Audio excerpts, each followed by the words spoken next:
So today I'm going to be going over the 2026 UIL Science District test, specifically the chemistry section. I'm going to try and be as clear and concise and as fast as possible. So to start, question 1 is asking how many atoms are there in one formula unit of zinc phosphate? So zinc phosphate has zinc and the polyatomic ion phosphate. This is just one you have to memorize. Now, you might not know what the charge zinc is because it's a transition metal, but zinc is an exception where it'll pretty much always have a +2 charge.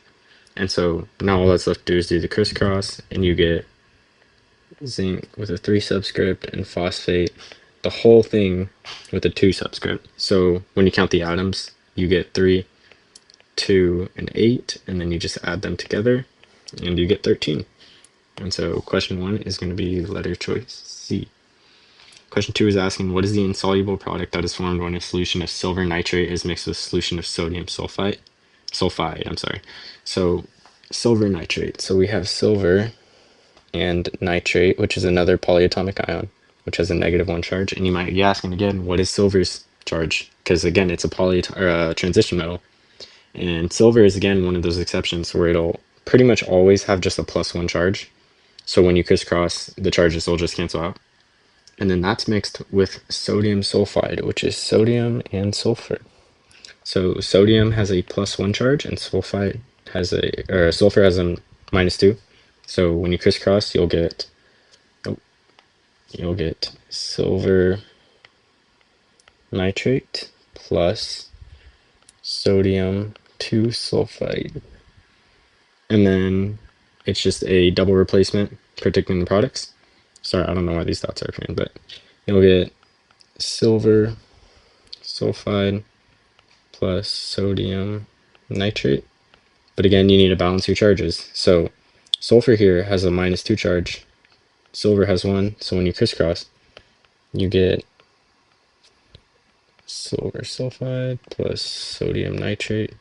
And a solubility rule, we're looking for the insoluble product, but a solubility rule is that nitrates are almost always soluble.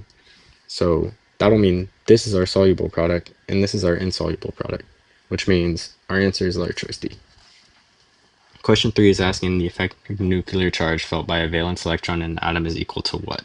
The atomic number of the element, the number of protons and neutrons in the nucleus, the number of protons in the nucleus minus the number of inner shell electrons, the number of protons in the nucleus minus the number of valence electrons, the sum of protons and neutrons minus the total number of electrons in the atom.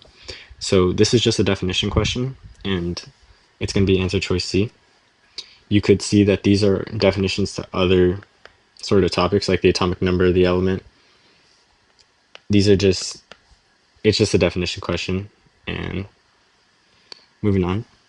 Question 4 is asking, based on the Lewis dot structure, how many pi sigma bonds and how many pi bonds are there in the sulfate ion, So sulfate is another polyatomic ion. And that is what it looks like. So we need to draw the Lewis structure of this. So to do Lewis structures, you typically want to find how many valence electrons you're working with first. So sulfur contributes 6 and each oxygen contributes 6. So that means in total they have 30. But remember, you have a -2 here, which means there's 2 extra electrons. So you really don't have 30, but you have 32 valence electrons you're working with. And now, because sulfur is our least it's our least electronegative element here, it's gonna probably be our central atom. So we're gonna do sulfur surrounded by 4 oxygens. And to start, we're just gonna draw a single bond between each. So we've already used up 8 electrons, so we have 24 that we're left with. And next, we're gonna fill each of these oxygen shells because oxygen has to follow the octet rule. And so we're just gonna fill these up. And so if you count, we added 6 to each, and that's all 24 electrons left. But what we need to also consider here is formal charge. Now, to get formal charge, you're going to take how many electrons each individual element contributed. So for oxygen, each of them is contributing 6, minus how many electrons are surrounding it. So we have 2, 4, 6 here. So 6 minus 6. And then it's going to share one of the electrons in this bond, because in this bond there's 2 electrons. So sulfur is going to get 1, oxygen is going to get 1. So we're going to subtract another one. And now it's going to leave us with a -1 formal charge. So each of these oxygens is going to have a -1 formal charge. And so let's try it on sulfur too. So I know it's a little messy, but sulfur contributed 6 electrons, and it's surrounded by four single bonds, and each of these bonds is contributing 1 electron to it. So we're going to subtract 4, and that's going to give us a +2 formal charge on sulfur. And you want as low formal charge as you can without going to negatives, of course. You want to be in the zero. You want to be 0 ideally. So let me redraw this. And a different configuration we can do is, instead of filling up each oxygen like this, we can take 2 of the electrons from each of the oxygens and move them into a bond themselves. So we can create a bond this way. And so with this configuration, what we get is we have, so we'll check the formal charges again. So oxygen here is contributing 6 minus the 4 on top and bottom.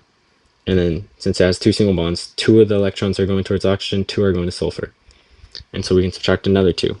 And this is going to give us 0. So these 2 oxygens have 0. These ones, let's check these ones. So we have 6 minus 4 minus the 1. And that's going to give us a -1. So we still have a +1. So we still have a 1 charge on these oxygens, but let's check the sulfur now. So it's contributing 6, and it's getting, let's see, 2, 4, 5, 6 electrons. So 6 minus 6 equals 0. So our sulfur in this case has 0. And so this is the structure we want. We don't want this one where there's a bunch of formal charges on our sulfurs and 2 of our oxygens, or on all 4 of our oxygens, when we could have this where we have a formal charge of 0 on our sulfur and both our oxygen and 2 of our oxygens have 0. So with this structure, what we can see is, let me draw it one more time. I'll leave out the electrons surrounding them just for be able to see it easier. We have 1, 2, 3, 4 sigma bonds, and we have 1, 2 pi bonds. So when we come to question number 4, we can see that that is going to be answer choice B. So moving on, question 5 is saying, when 50 milliliters of water and 50 milliliters of ethanol are mixed at 25 degrees Celsius, the volume of the resulting mixture is 96.4 milliliters. What is the density of this mixture? So we know the density formula. So density equals your mass over volume. And let's see what we have. So we have that the resulting mixture's volume is 96.4 milliliters. So let's plug that in. So that's our volume. But now we need the mass. And the only other thing it gives us is how much of each component we have. Well, on the UIL test, you're given this little handy sheet, which will give us values that we need to know. And here we can see the density of ethanol is 25 degrees is 0.789, and the density of water is 0.997. And so effectively what we have is we have our mass, because if you see here, our unit is in grams per milliliter. So if we just multiply by the milliliters they gave us, we'll only be left with grams. And so it said, our question over here said that we have 50 milliliters of each. So let's write the densities of each. So I'm pretty sure water was 0.997. Ethanol, I'll have to check again. 0.789 grams per milliliter. So now we just need to multiply these by their milliliters, and we'll just be left with grams. So we'll do 0.789 times milliliters, which it gave us as 0.050. And then that's going to be half of it. Now we need to do the other one. And this should equal our total mass in solution. So we just need to plug this up here. And let me put this in a calculator real quick. Let me figure 0.789 times 0.05 plus 0.997 times 0.05, all divided by 0.0964. And the answer we get here is density will equal 0.926 grams per milliliter. And that looks like it's going to be answer choice A here. All right, moving on. Question 6 says, you order a giant 85-liter helium balloon from a sketchy discount party store. Yeah, all this stuff. And then you fill it halfway with helium. This is all just extra. But you fill it halfway with helium, and then you fill the rest with hydrogen. And then it gives you its volume at the end, its pressure, and its temperature. And we're looking for mass. So when you're given gases and you're given, pressure, volume, temperature, you're going to want to think of the ideal gas law, which is PV equals nRT. So we're looking for mass, so we're probably going to be trying to find these moles here. So we're going to do PV divided by RT. And yeah, it gives us everything we need. So let's plug everything in. So pressure, it said was 1, so we're just going to get rid of it. Volume, it said we had 85 liters. R is a constant, and if you don't memorize it, it's on that little sheet it gives you. It's that very first one under constants. And then the temperature, it gave us at 23 degrees Celsius, but we need to convert that to Kelvin. So we're going to add 273. And so when we do this, this is going to give us our number of moles. And so let me do this real quick.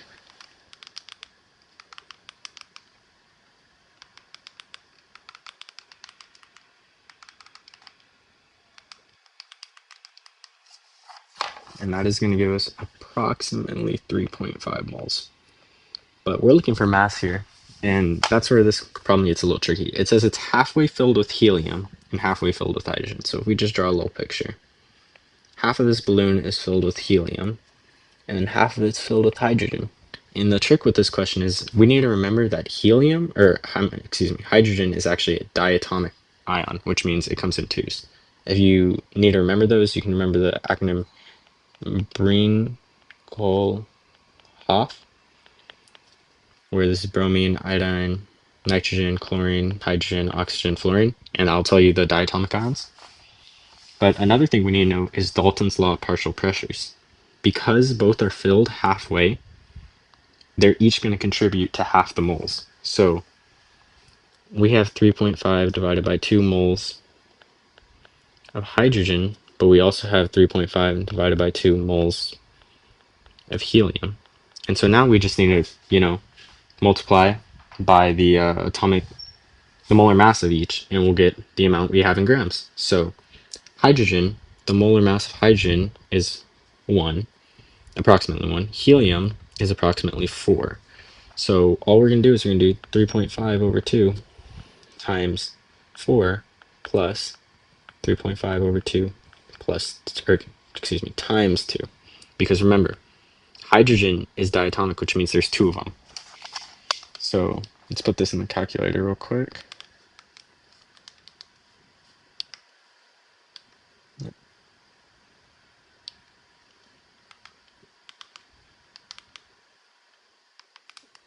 And we're going to get 10.5 from that. So it looks like it's going to be answer choice C. Okay. Question 7 is saying, how much energy is absorbed from the surroundings when 6.5 grams of sodium bicarbonate is reacted with excess hydrochloric acid? It gives us the delta H for this reaction, and it gives us that in kilograms per mole, or kilojoules per mole, I'm sorry. So first, let's write our equation. So we have sodium, and then we have bicarbonate. Bicarbonate's another one of those polyatomics you need to memorize. It's just H carbonate. And it has a -1 charge. Sodium has a +1. So charges just cancel out. So we're left with sodium bicarbonate plus HCl. And now we just need to do our we need to predict the products. So when we predict our products here, we're going to be left with, switch to my eraser. We're going to be left with sodium chloride plus, there we go. And now is this balanced? Let's see, we have 1 sodium, 2 hydrogens, 1 carbon, 3 oxygens, 1 chlorine, 1 chlorine. So they seem to be balanced.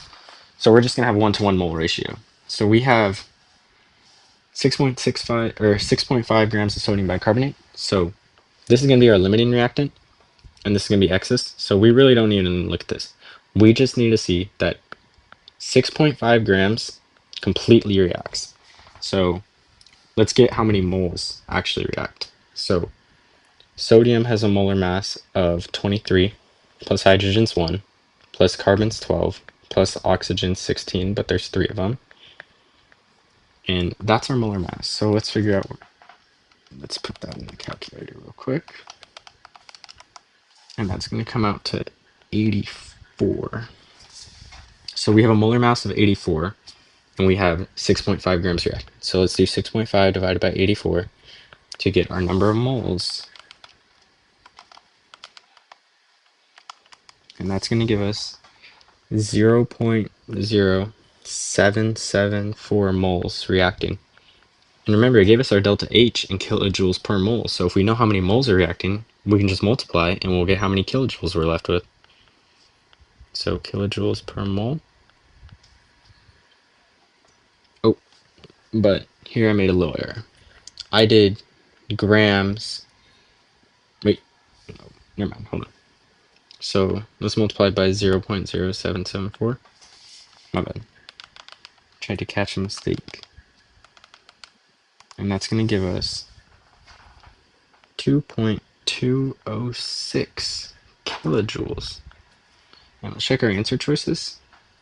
Doesn't seem to match, and that's because some of our answer choices are in joules. So let's go from kilojoules to joules. So let's do 2.206 times 1,000.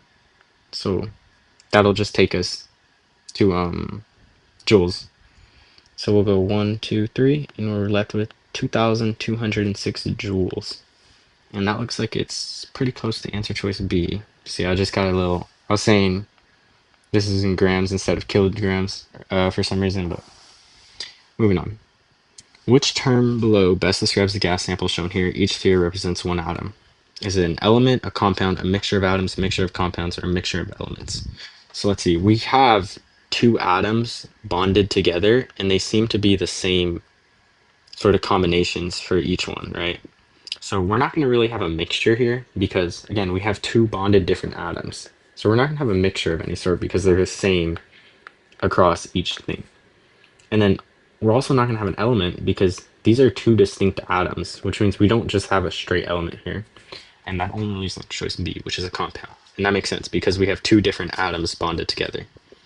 Okay, so question 9 is asking, imagine you have a block of ice at 0 degrees Celsius and it melts to liquid water at 0 degrees Celsius. Which of the following statements about the phase change is true? The molecules move farther apart when the ice melts the water. The molecules in the liquid water move faster than the molecules in the ice.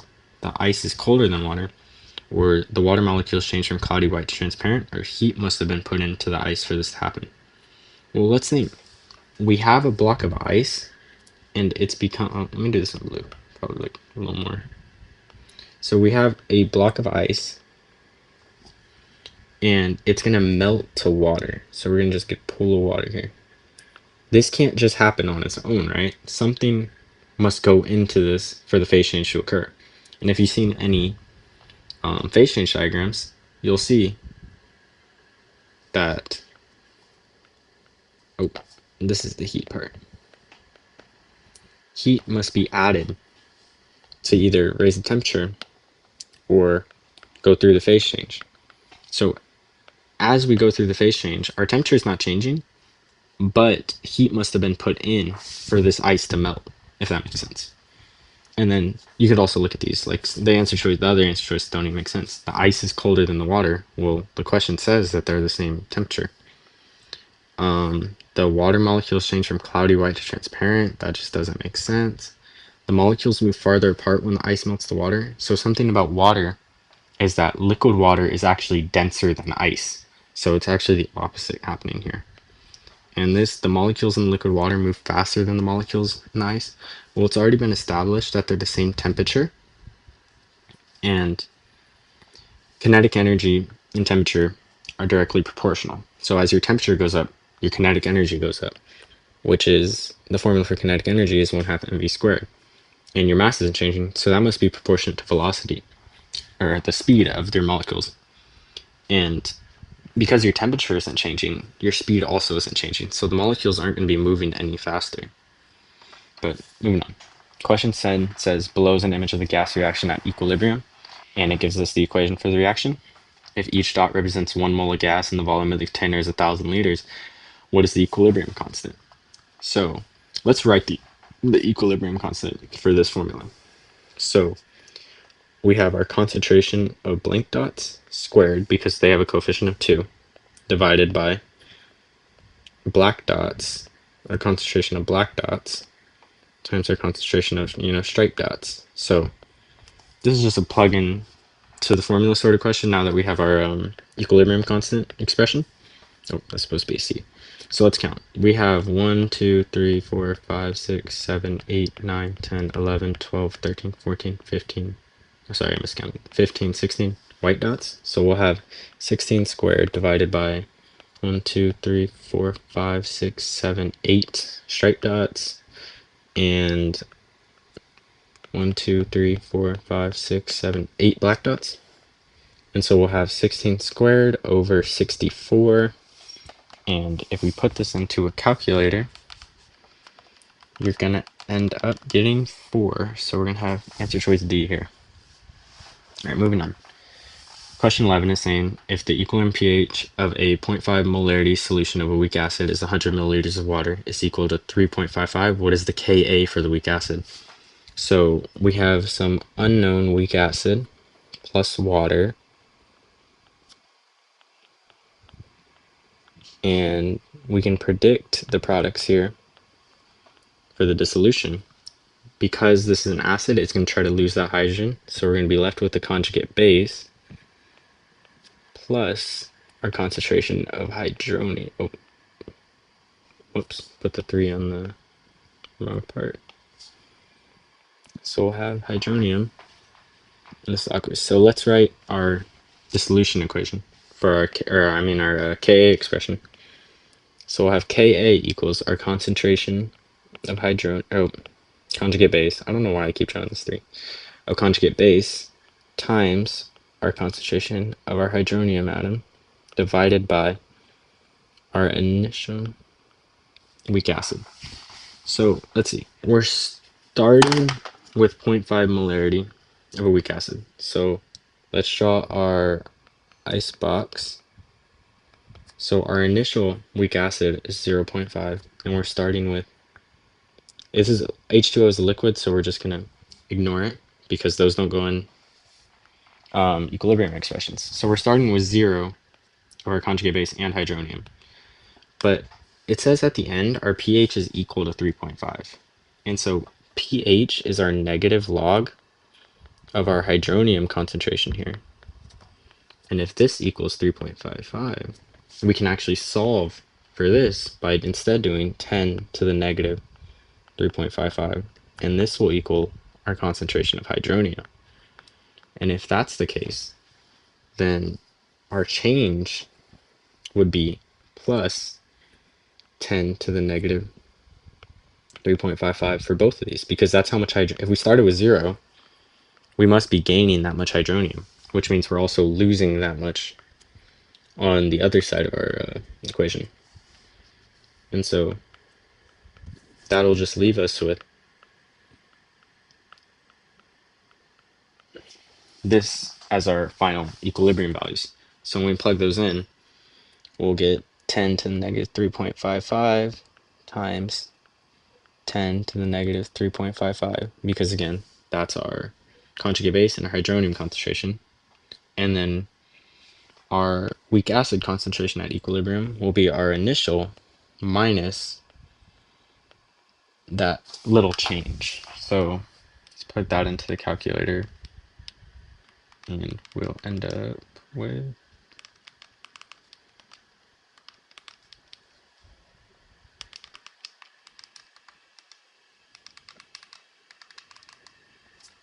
that'll leave us with approximately 1.59 times 10 to the negative 7.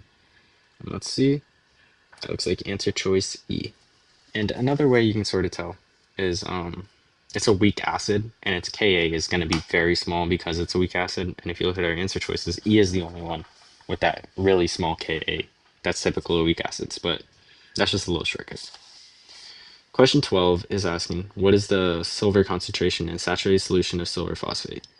and it gives us KSP. So this is a pretty simple problem. We're just going to write the dissolution of our silver phosphate, which is going to become 3 silver ions plus 1 phosphate ion.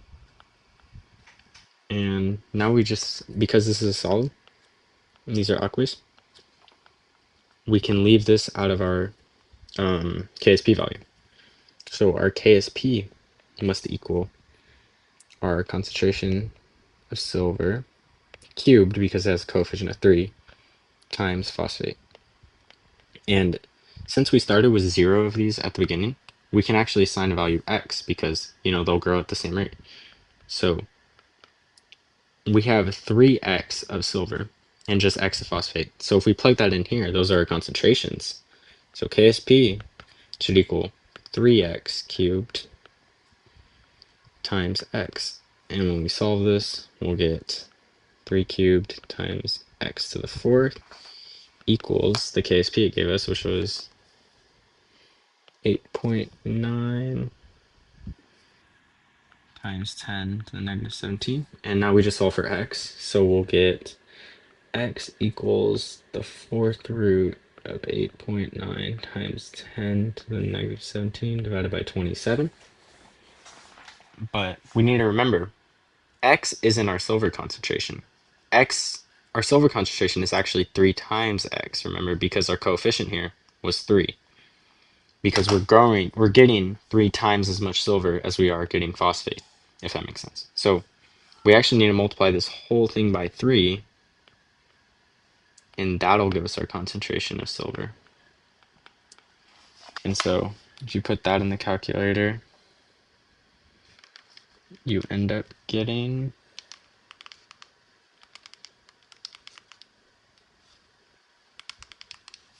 you end up getting 0.000128. And if we look at our answer choices, that looks like it's going to be answer choice B. Okay. Question 13 is asking, what is the oxidation state on the phosphorus atoms in hydrophosphoric acid? So, or hypophosphoric acid, my bad. So what we're going to do here is we're going to do a strategy, or not strategy, but we're going to assign electrons to each element, or atom, I'm sorry, based on how electronegative it is. So first, let's see. We have a phosphorus bonded to a phosphorus bonded to oxygen, oxygen, oxygen. So phosphorus is equal electronegativity to another phosphorus atom. So those are equals. But oxygen has a greater electronegativity than phosphorus, because if you look at the periodic table, it's as you move up into the right, your electronegativity goes up, and as you see, oxygen is up into the right of phosphorus, so it has a greater electronegativity. So what that means is that when we're assigning electrons here, this oxygen is going to completely steal both electrons, and this oxygen is going to completely steal both of those electrons, and this oxygen is going to take all 4 of these electrons. I know it's a little hard to see, but that's leaving phosphorus with just this half bond, where it can only take 1 of the electrons bonded. And so now that we know phosphorus only stole 1, or only claimed 1 electron, now we can take its base state, its base valence electrons, which on the periodic table we can see is 5.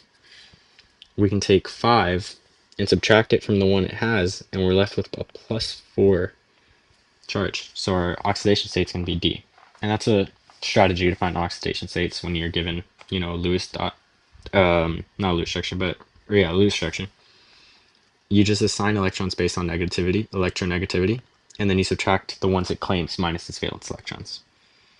So question 14 is saying, the following graph shows the change in concentration with time for species in a certain chemical reaction. What is the balanced chemical equation for this reaction? So this graph's a little hard to see, so let's label it first. So we have, this line is A, this one's going to be C, this one looks like it's going to be B, and this one's going to be D. So we see we're gaining D and we're gaining C, and then we're losing B and we're losing A. So because we're losing A and B, those are probably our reactants. So these are good, but those have B and C as the reactants. So we're going to get rid of that answer choice. And the opposite can be said about our products. C and D are gaining. they're increasing. So they're most likely going to be our products. So that means C and D are our products. So we're going to get rid of B and C. And then we're also, yep, that's it. And now we need to look at the coefficients. So if we look, D is increasing at a much faster rate than C. So D most likely has a greater coefficient than C. And if we look, that's true for D and E, but not A. So we can get rid of A. And the opposite again can be said about A and B. A is decreasing at a much faster rate than D, which means A most likely has a greater coefficient in the reactants. So that's going to leave our answer choice with E because A here has a coefficient of 2 while B has 1.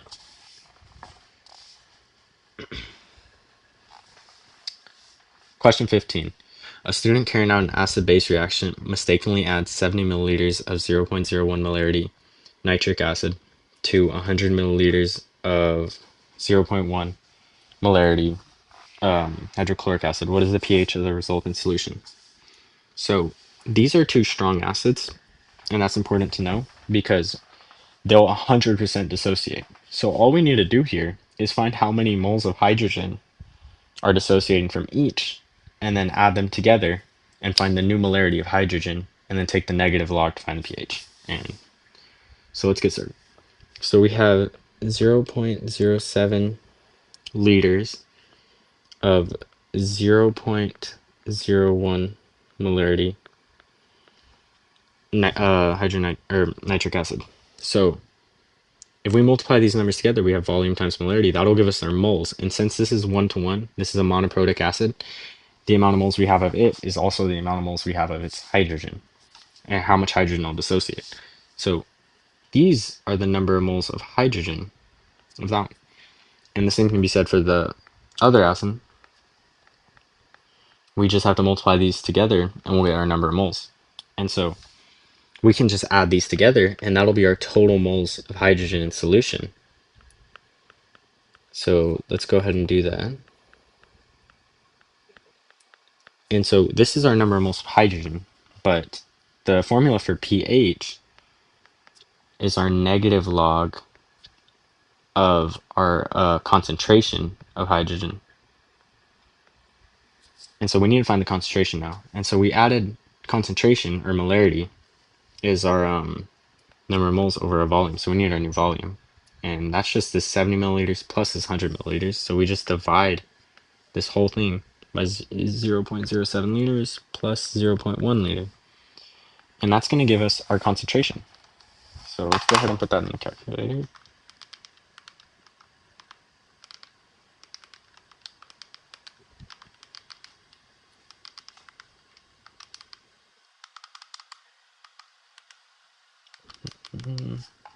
And that's going to give us 0.063.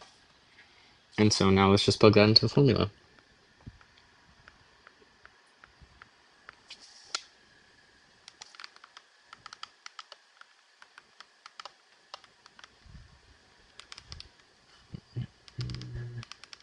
That's going to give us 1.2 as our pH. So our answer choice is going to be answer choice A. Okay, question 16. In the potential energy diagram shown below, which arrow or arrows tell you whether the forward reaction or backward reaction has a higher rate constant? So your rate constant is, how fast your reaction is going. And the way you change that is this little activation energy here. So as you increase the temperature, more like you're taught that the only way to increase your rate constant is to increase the temperature. And the reason is if you increase your temperature, that's how that'll increase the amount of like molecules that have the required energy to complete the reaction. Because you see, you need your reactants need a certain amount of energy to pass this sort of hump part to then become products. So what's going to tell you whether the forward reaction or backward reaction has a higher rate constant is which one has a higher activation energy. And our activation energies here seem to be A and D. So those are going to be the ones we need. Question 17. Solid sodium metal reacts with chlorine gas in exothermic reaction to form solid sodium chloride. What type of reaction is this? So we have sodium metal plus chlorine gas, and again, chlorine is a diatomic. Oh, yeah. And those form sodium chloride. And so then let's balance this. Dun, dun. And as you can see here, we have two individual elements coming together to form one single one. And that's characteristic of a synthesis reaction. Decomposition would be the opposite. Combustion needs a fuel source. And precipitation, you're not forming a solid. You have a solid and a gas forming another solid. You don't have two liquids forming a solid. Single replacement, this wouldn't be a single replacement because a single replacement would be, say you have A, B plus C, they would form C, B plus A, C because one of them got replaced. But moving on. Which compound has the highest percent iron by mass?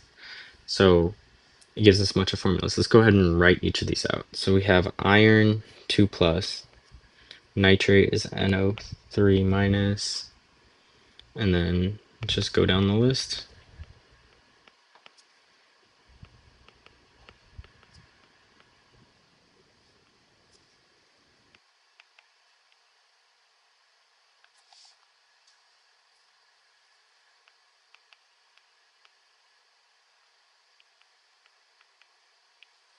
And then let's crisscross each. So we have iron. Those charges will just go ahead and cancel when you do the crisscross. Well, they won't cancel, but these will go away. And then you'll crisscross the two over. And you can continue that down the row until you get here, and then these will just cancel. Oh, I'm sorry, that was sulfate. So that's SO4, 2 minus. So we'll have, oh, we'll keep going.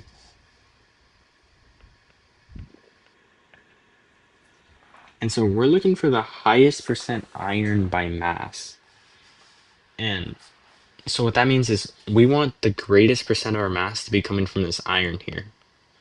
And so that means we want this other sort of connecting bit to have the least amount of mass.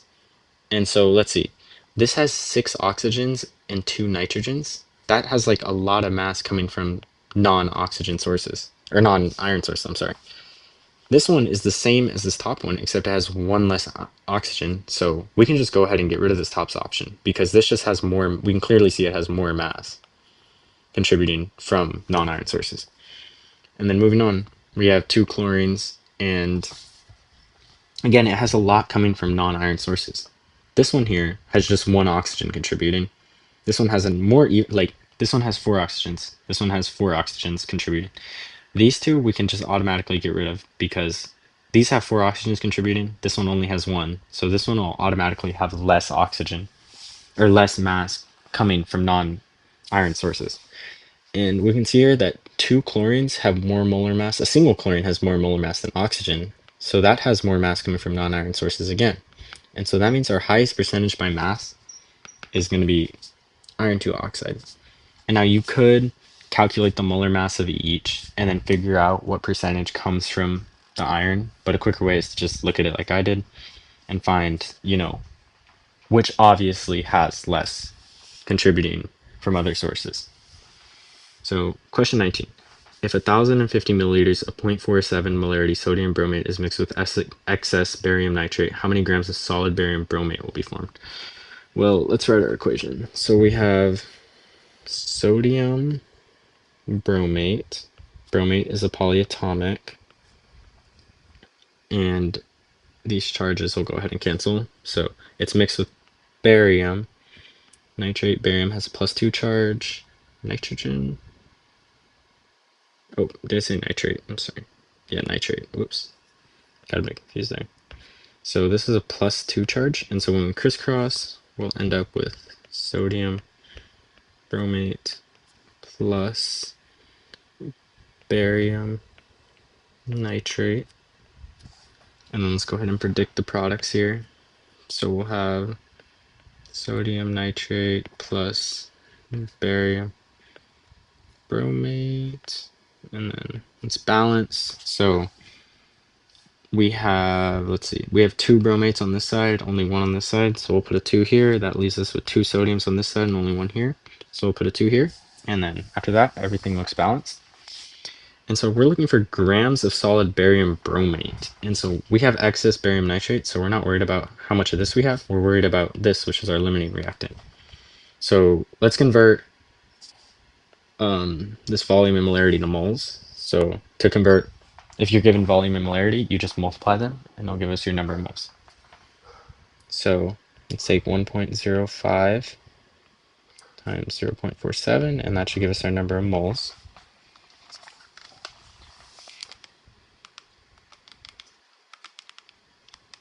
So we have 0.4935 moles sodium bromate, and we're looking for grams of solid barium bromate. So we need to convert here, but as you can see, we have a 2-to-1 mole ratio. So for every 2 moles of this, we're only making 1 mole of this.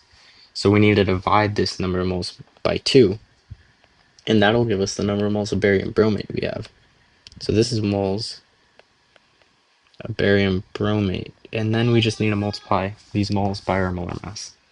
So we'll do times 137 plus 6 times 16 plus bromate, I think is 80. Yes, 80. And we have 2 of them, so we'll do plus 160. And then let's put this whole thing in the calculator. I know it's a little messy, but hope I'm explaining it well enough.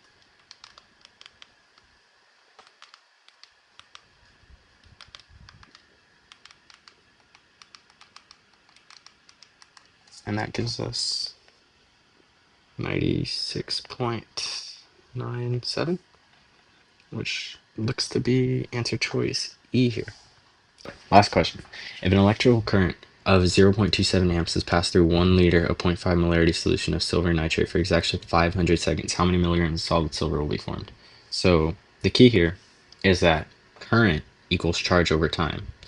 And we're given a little constant over here called Faraday's constant, right here we go, which says 96,485 coulombs are they're that many per mole of electron.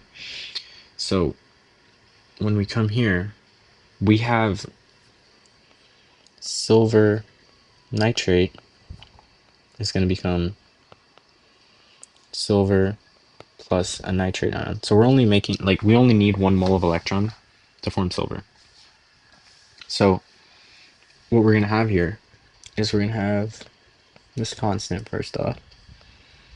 And we're going to want to convert our current here into moles of electron. And we're going to do that through dimensional analysis. So to start, let's find out how much charge we have. And charge is in coulombs, and that's how these combine. So we have 0.27 times 500 seconds. That'll give us our charge. So that's how many coulombs we have.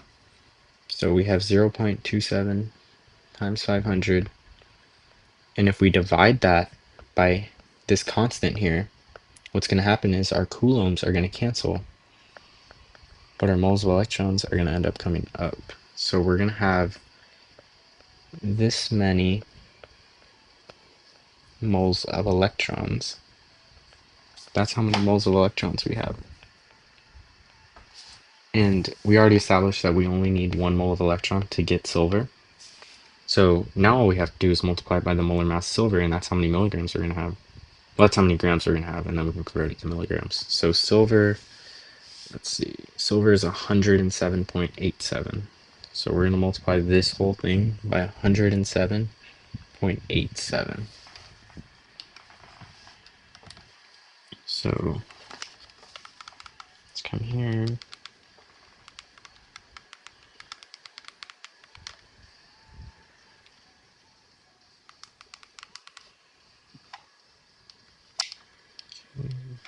Struggling to put this in the calculator. I'm really struggling to put this in the calculator.